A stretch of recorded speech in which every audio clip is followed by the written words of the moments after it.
Jadi antum setelah membaca Al-Fatihah, seharusnya antum mencari surat-surat yang dibacakan sesuai dengan kebutuhan antum. Cari ayat-ayat yang sesuai dengan kebutuhan kita. Karena dari Al-Fatihah sampai dengan An-Nas itu semua berisi kebutuhan kita. Saya baca cepat ya. Tapi nggak usah ditulis. Saya ulangi, tidak usah ditulis ya. Saya bacakan saja. Misal, sebelum lahir, tadi kan ikhtiarnya Quran surah kedua ayat Quran surah ketiga ayat 38 sampai 39. Keadaannya Quran surah 19 ayat kedua sampai dengan ayat ke-11-nya. Begitu dia mulai mengandung, bagaimana kandungannya supaya baik, Quran surah ke-7 ayat ke-189. Begitu dilahirkan, bagaimana supaya ASInya mengalir lancar, anaknya tumbuh menjadi anak yang saleh, Quran surah kedua ayat 233. Begitu usia 2 tahun ke atas, dia mulai belajar bagaimana supaya dekat dengan Allah, baik dengan orang tuanya, baik dengan tetangganya, Quran surah ke-31 ayat 13 sampai dengan ayat 19-nya.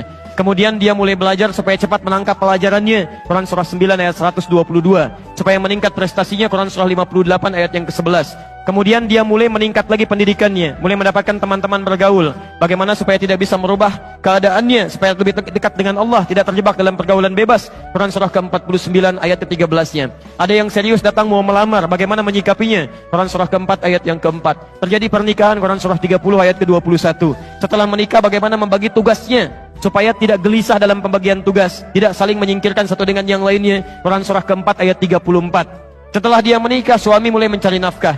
Bagaimana cara bekerjanya? Yang standar ada di Quran surah kedua ayat 168.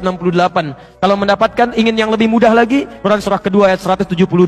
Kalau belum berangkat, rizkinya sudah menunggu dia, Quran surah 7 ayat ke-96-nya. Kemudian dalam bekerja ini tidak mudah.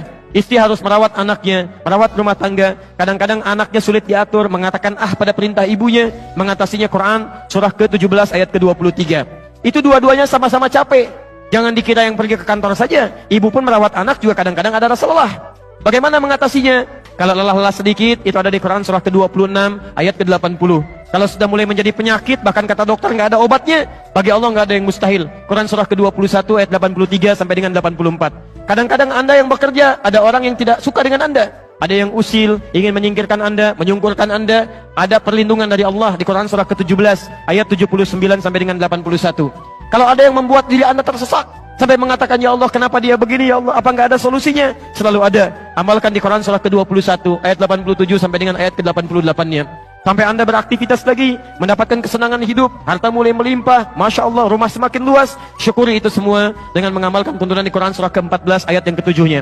Tapi ketika datang ujian, tingkat ujian bisa macam-macam. Ada yang ringan, yang menengah, kemudian yang kuat. Pelajari itu supaya siap menghadapinya. Di Quran surah kedua ayat 214. Solusinya di Quran surah ketiga ayat 142. Cara sabarnya di Quran surah kedua ayat 155 sampai 157. Sampai Anda terus berkembang, usia 40 tahun, orang tua masih ada, ingin berbakti pada orang tua, ada di Quran surah ke-46 ayat yang ke-15-nya.